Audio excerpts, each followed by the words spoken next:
my own community. I'm back to do a video, and this is going to be a special video. I don't know. It's sort of improvised. Thing is, I'm sick today. I'm home from work, and here in my listening cellar or listening room in my cellar, where I have all my records on one wall, I have a couch, so I'm laying here just listening to records and try to relax and rest. And when I woke up this morning, I watched Chris Baskett's video. And after that, no, before that, a couple of days ago, I saw Mark and John's video with their association playing off each other kind of thing. And lying here, I thought like I had a real like craving for jazz. But when I play stuff from my jazz collection, I often end up playing all the same things all over again. And I really want to venture off in the jazz collection. So what I did was I thought of doing this sort of association thread within my own collection. So I want to start off somewhere. And why not start with Miles Davis? I mean, you can go in so many directions with Miles Davis and associating his records with people. So I did. I started off with Phil's The Kilimanjaro because the more modern Miles Davis with the young players, you could go like almost anywhere. But I knew where I wanted to go and wanted to listen to after this, and that's Tony Williams. So the first association I did with Phil's The Kilimanjaro and Miles Davis is Tony Williams. He played drums on this one. And I played one track, and it's Phil's The Kilimanjaro, the title track, first song on the second side. Fantastic song. So, as I said, Tony Williams, and it may come as no surprise to anyone pulled out emergency.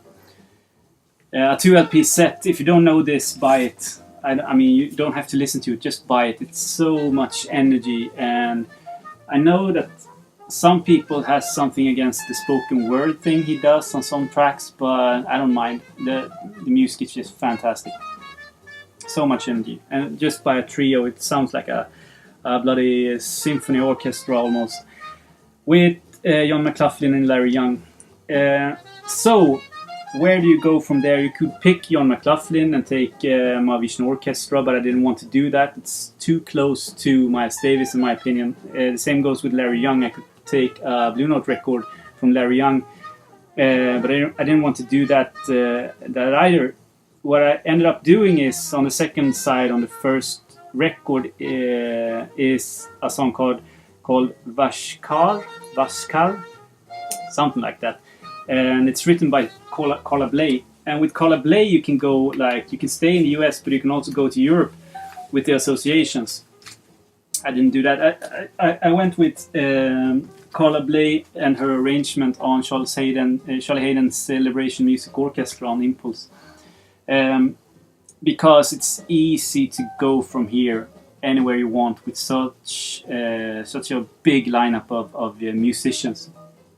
This is a fantastic record, just marvelous. I played the first track on the first side.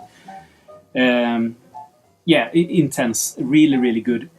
So highly recommended. But I associated this with the trombonist called Roswell Rudd.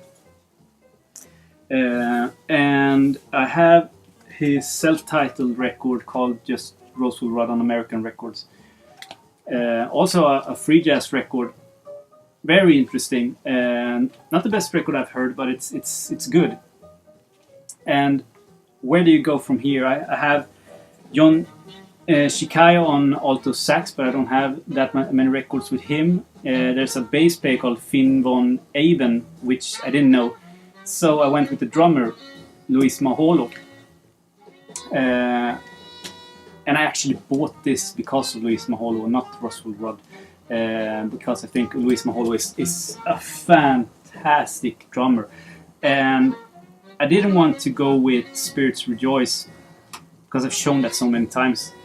the Ogun record. It's a great record. So I went with Chris McGregor's Brotherhood of Breath instead on Neon, and this is also a fantastic record. I say that a lot, but why would I have shit records in the collection?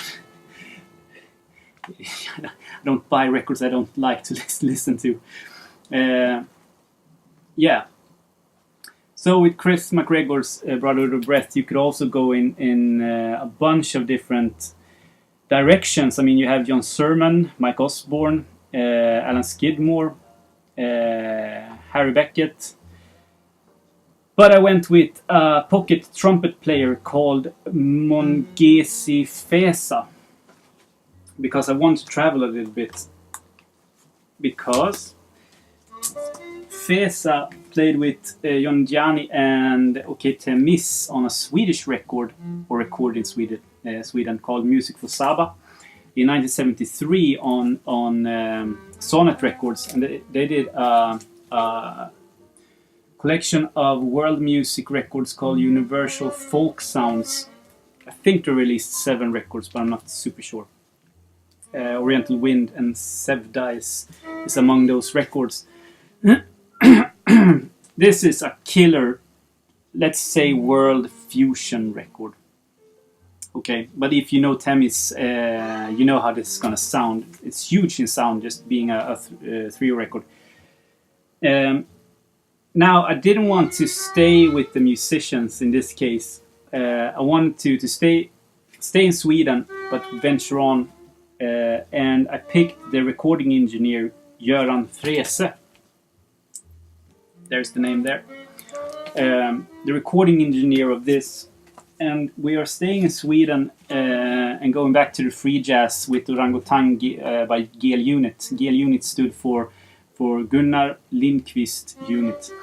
And he invited the who's who of Swedish jazz, really, in the beginning of the 70s.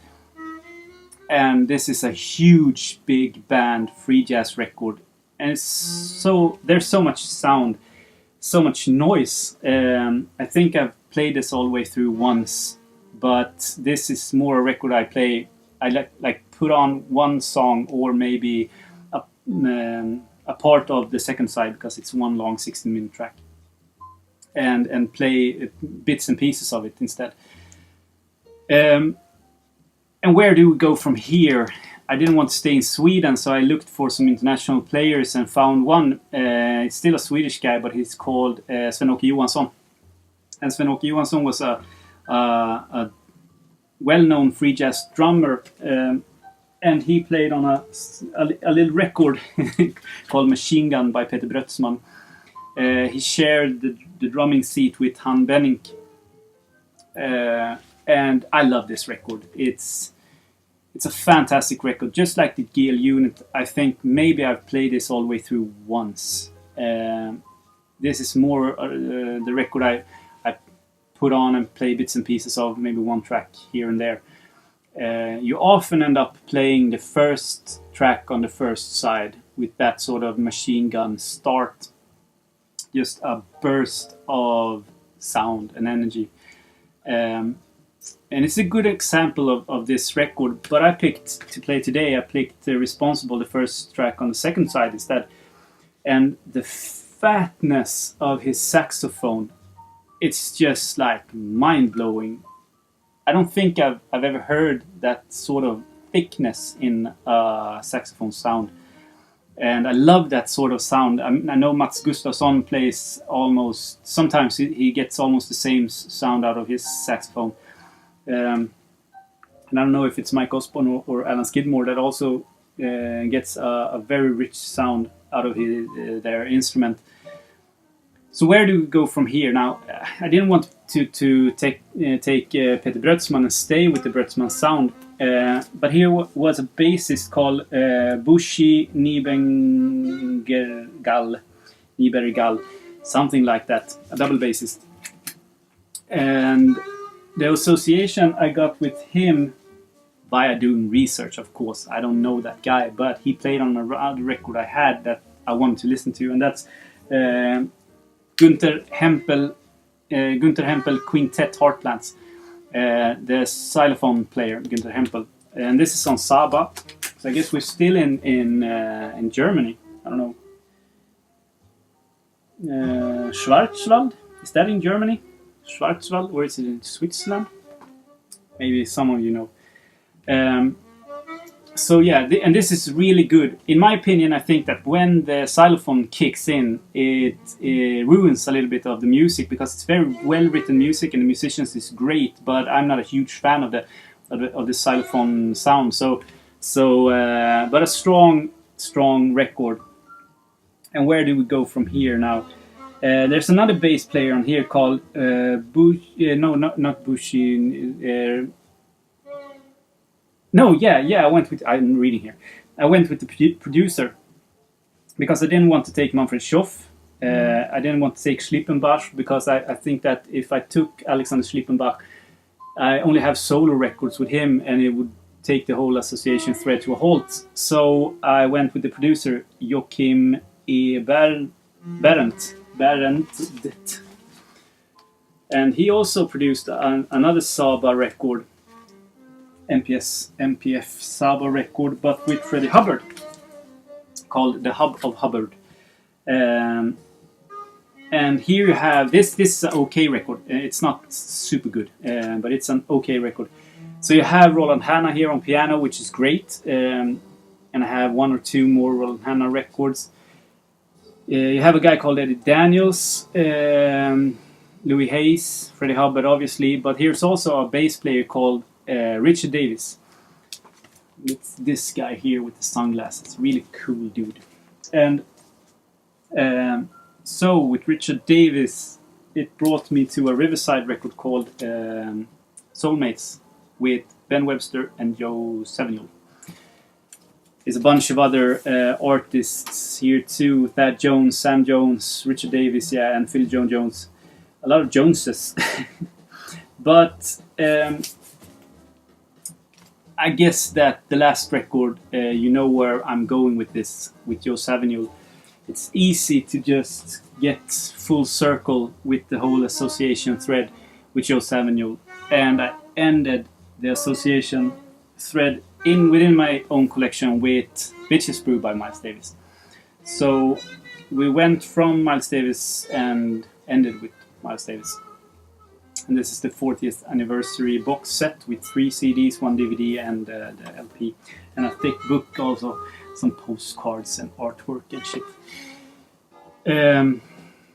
Yeah, and to sum it up, I think it was a cool, interesting way of exploring your own collection. I mean, I have like 500-600 jazz records, and I always play feels like there's 30-40 of them is in constant rotation. So a fun way to do that, you could go from the US to Sweden in just one record. You can go from 1962 to 1975 in just one record. You can go from total different instruments and feelings and standard jazz and free jazz, and you can go from one way of producing a record, a trio record, to a quintet or a full-blown big band record. I mean, it was a fun way of exploring your own collection, and I recommend it to everyone. So yeah, I hope you dug the records I showed, and please leave me comments if you have any, and I'll try to answer them. Now I'm going back to bed. I feel my headache is coming back. So have a great day, everyone. Bye.